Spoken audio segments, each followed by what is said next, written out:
There was this one time I was driving and my light came on, my gas light.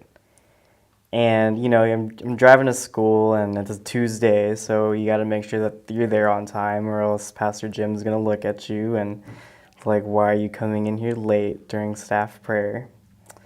And I remember I'd be driving and it would be, do I stop and get gas and have a chance to be late? Or do I make it to class with like being on time and making sure that I don't get rebuked? But I remember going to the gas station and just filling up and noticing like, holy smokes, like this is kind of like my Christian walk right now. This is like my relationship with God, where there would be indicators so that some type of light or something would go on, and it would make me realize about how far I can only make it based off whatever fuel or energy that I had. And that really spoke to me. It was just, how far am I going? How far am I going on my own strength? And we talk a lot about being underneath the overflow or being yoked to Jesus, but what does that really look like?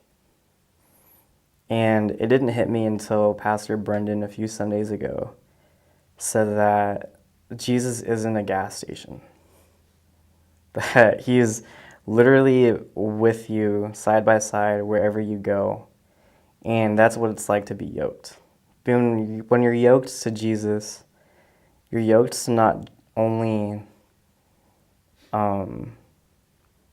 his love, you're yoked to his grace, you're yoked to his joy, you're yoked to his finances, you're yoked to his rest. And oh man, that blew my mind at that moment, because kind of when you think about an overflow or being yoked with Jesus, I wish I had a cup.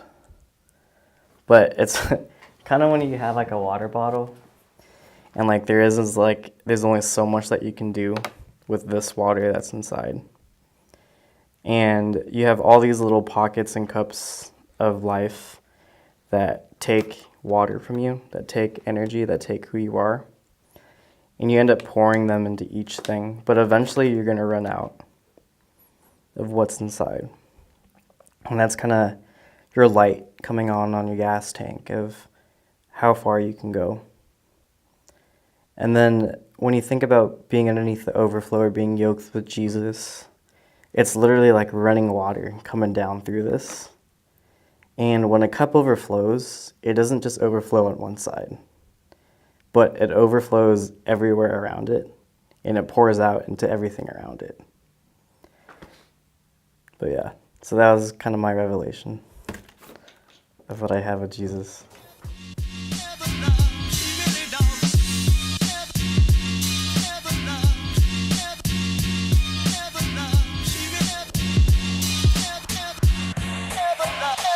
Once again.